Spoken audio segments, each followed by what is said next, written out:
DJ on 2 turntables.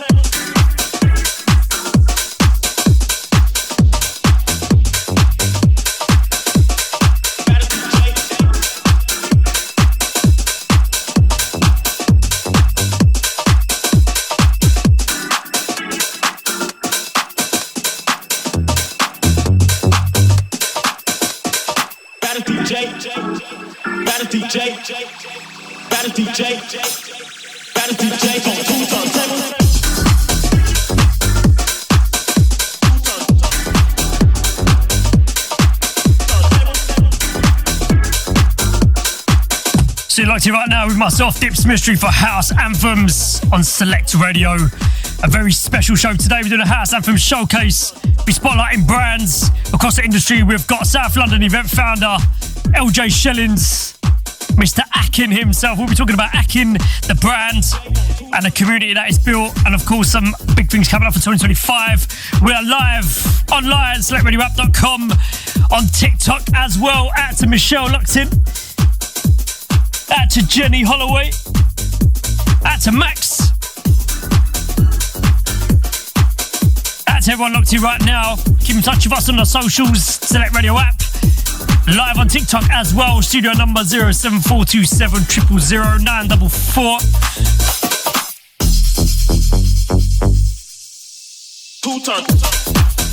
Track under me right now, ODF 2 Turn.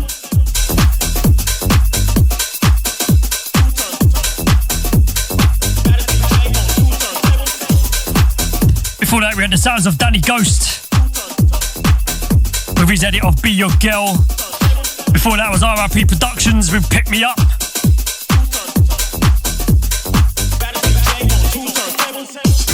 And then the sounds of Danny J. Lewis with his edit of Logic's Blues For You. Plenty more house and garage rhythms coming up. Keep it locked.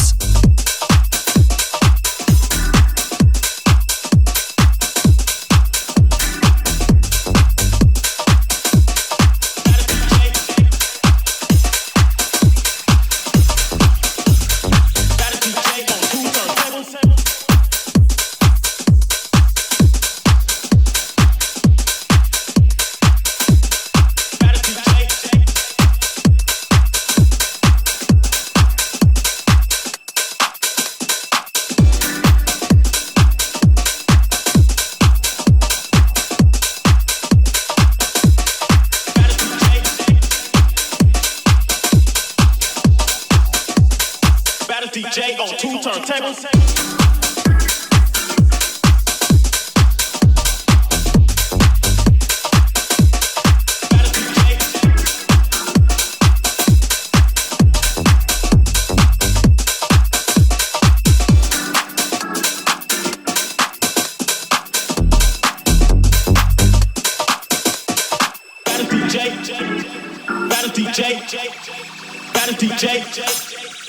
DJ on 2 turntables.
this road boy.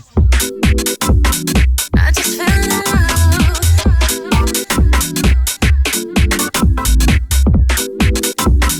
I just fell in love. I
House Anthems with Dipz Mistry.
It's the sounds of Cass Brewster with Wild Wednesday. It's unreleased.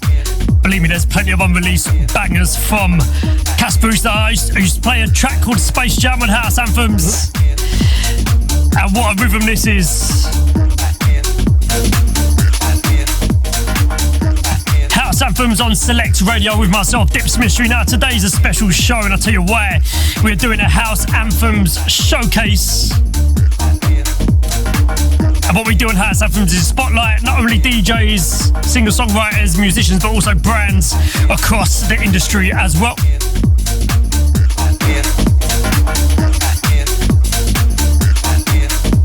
So I'm proud to welcome South London event founder LJ Shellings on House Anthems. Now, before we go into it, just want to big up Akin. Akin is a brand which I came across a year ago thanks to LJ. It's a brand that has supported a massive community over the last year, a big community that's built through residency with G-Shock London. And I'm very excited to spotlight this brand. It is very unique, and it's going to be a very unique interview with LJ Shellings. Hello, sir. Big up, mate. Hello. How are you? Thank you for having me on the show, man. Big pleasure of mine to be back on Select. I think it's my third Select visit. I've been on with Joey Tempo. Yep. Our good friend James Fox. Yep. Shout out James Fox. And now with you. Very honoured. Thank you, Select, for highlighting up-and-comers and hosting shows like this. And thank you to you for having me on, mate. Thank you very much. It's been a pleasure. I mean, this is a long time coming, this one. It is, yeah. We've delayed a couple times. I think, as most people in most industries, actually, it works when it's supposed to work. Yeah, exactly. Literally It's worked out nicely this week. So it's a good time to come on and chat to you. So, yeah, absolutely. You. First of all, tell us about your journey. Tell us about your background before we go into Akin. Like, how did it all begin with you? My name is Liam, aka LJ Shellings. I am South London born and raised, so I grew up in Gypsy Hill, South London. I DJ'd a little bit when I was a kid, and then came back into it around about COVID time. Yep. Taught myself to DJ digitally around COVID time. Went out and did all the pubs. Like, you know, if there's a Rob pub in South London I haven't done, I'll be amazed. I've done all the worst pubs, bars. Went through to carry on doing places like All Bar One, and then sort of more places where you can play sort of open format, and then I switched into places where you can play more club music. Yep. Very fortunately ended up Amersham Arms. I was a resident there for quite a time, and then Akin as a company, we took that over on Saturday nights. You did that for quite a while, didn't you? Yeah, so it was something I was looking at trying to move to play regularly, because I really think there's great value in doing residencies. I think London in particular is pretty bad at putting people into that environment, whereas a lot of places, like I know some guys from Newcastle and Bristol and stuff, and a lot of clubs still will have a common resident DJ. I always think they're really talented because they're doing this every week. So I was looking for something like that in South, and Amersham seemed a good option for that. So it kind of gave me a good way to do regular sets on a Saturday night and sometimes Friday night, where you're playing 2 to 3 hours or 4 hours at times of like club music, but making it consumable for all sorts of people who are just coming and drinking. So we did that for quite a long time. And then Akin, we took it over as a promoter for quite a while. That residency finished just the end of last year because they kind of moved into a new direction.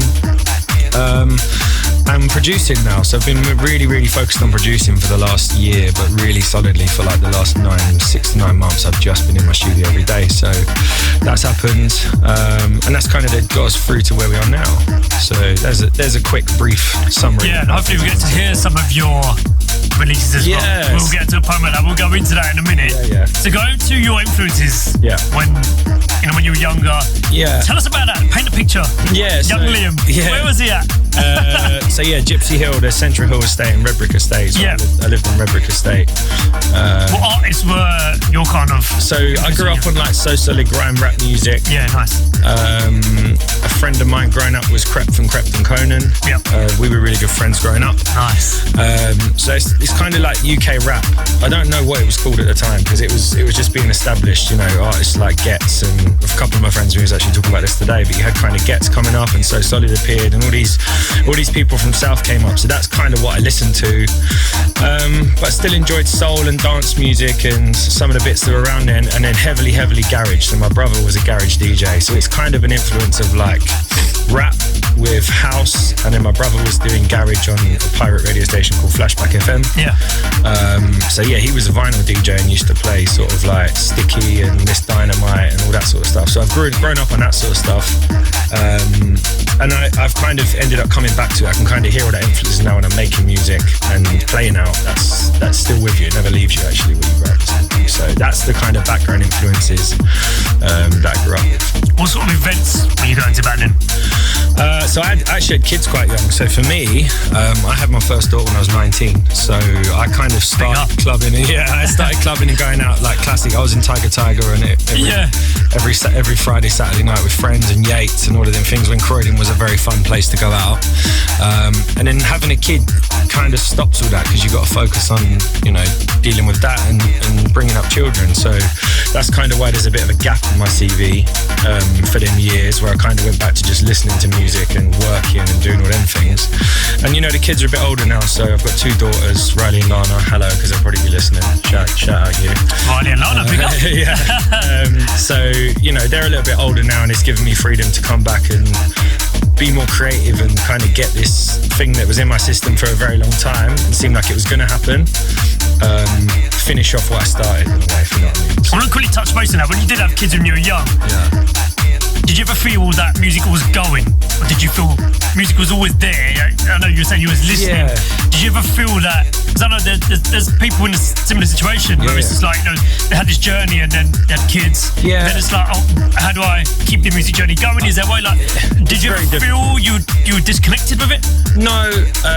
So like hip hop's another influence of mine massively. So like Kanye West, although some things lately he's doing aren't great.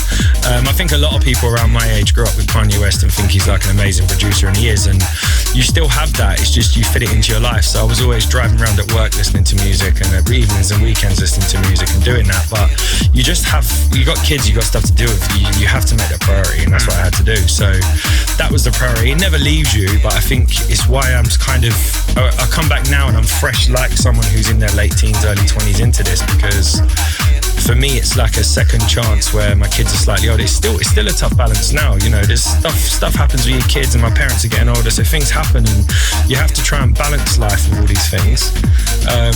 But 14 and 9, they don't need me around as much. The 14-year-old definitely doesn't want me around as much anymore because she's got to that age where she's out doing stuff. But you do have to balance it, and it is very tricky to balance it. But I think in a sense, a lot of the producers I know around my age are kind of looking to have kids, or who I'm sort of not competing with but are alongside me, sort of like mid to late 20s, and all starting to think about having kids, and I've already got it done in a sense. I don't want any more. So it kind of gives me time to focus on this and build something over the next few years, if that makes sense. But it is very, very challenging. I can honestly tell you first case, even now with me with older kids, it's very difficult to make it all happen.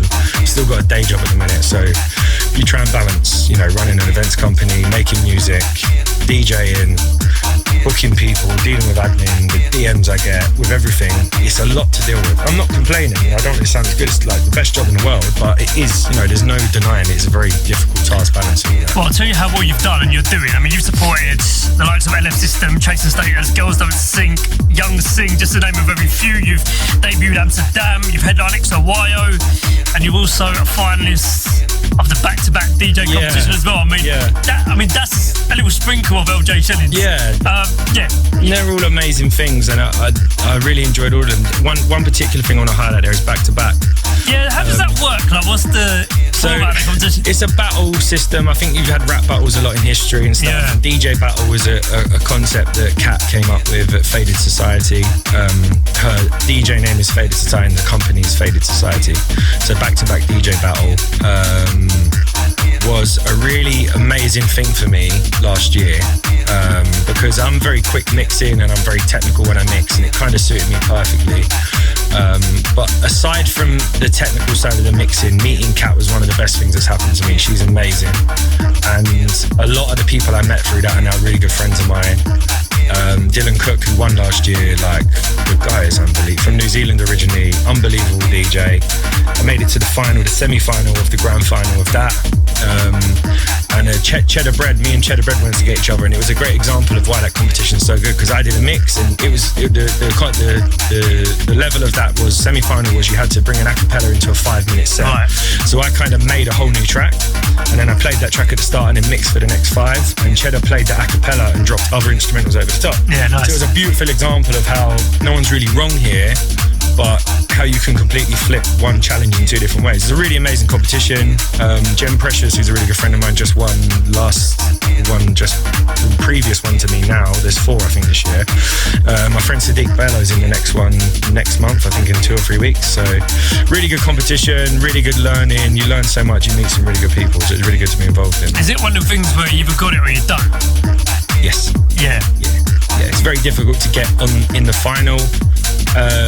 And it requires a certain skill set of a DJ. It requires a very specific set of skills. Plenty of people have it, and it doesn't mean you're right or wrong. It doesn't mean you're the best DJ in the world if you win it or you don't. It's just there's a very specific skill set to each part of it, and that's what it's a good challenge for, because there's different challenges in each round that challenge you in different ways. So it suits different type of DJs better than others. But just honestly, overall, like, I picked up a lot of marketing tips from Kat, and Kat's helped me with some things like that. It was overall just a really, really positive, really good experience. I'd recommend anyone get involved in.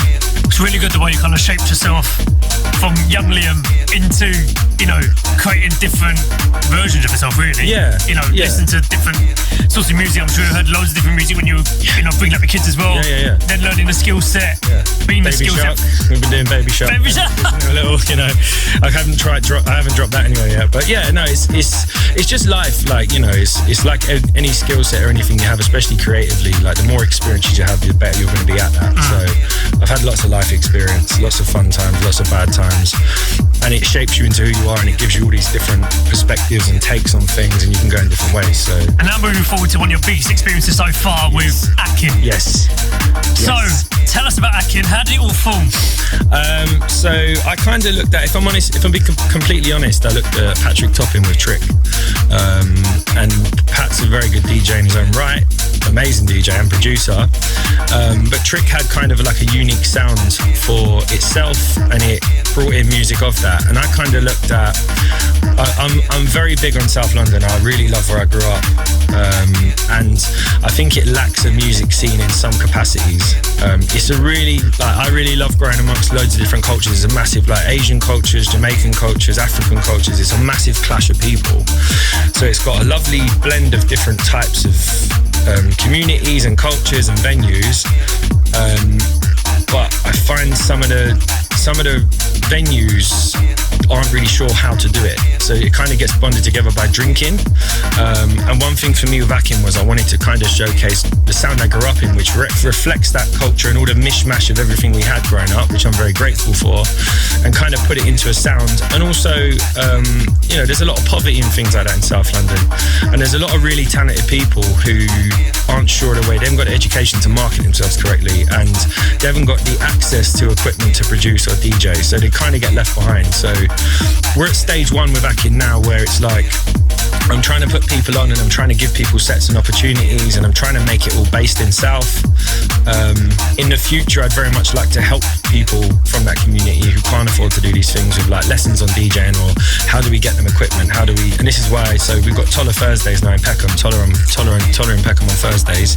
We run an open decks from 10 to 11, and that's very much like turn up between, you know, if you turn up early enough, you get to play for 15-20 minutes. If only you turn up for open decks, do an hour, you know. So like, I'm trying to give people that opportunity to play at these venues, because it's completely different. Even if you are lucky enough to be able to have decks and play in your bedroom, you go to someone like Toller and you've got a Function One sound system, you've got booth monitors, you've got probably bigger decks than you've got at home. So like, it's just trying to get people used to that, which is something I experienced myself going from a DDJ 400 to, you know, nightclubs. I went from a DDJ 400 and then went and played at XOY on TDJ 3000, and it was like, similar, but you're limping through it and you haven't got the access to equipment that someone will have when they're playing properly. So it's about bringing people through, highlighting people, showcasing some people who probably aren't as good at highlighting themselves. That's the basic fundamentals, and how I do that is in multiple different ways through radio and events. Over 50 sellout shows we're back in. You've had in the first year and a half.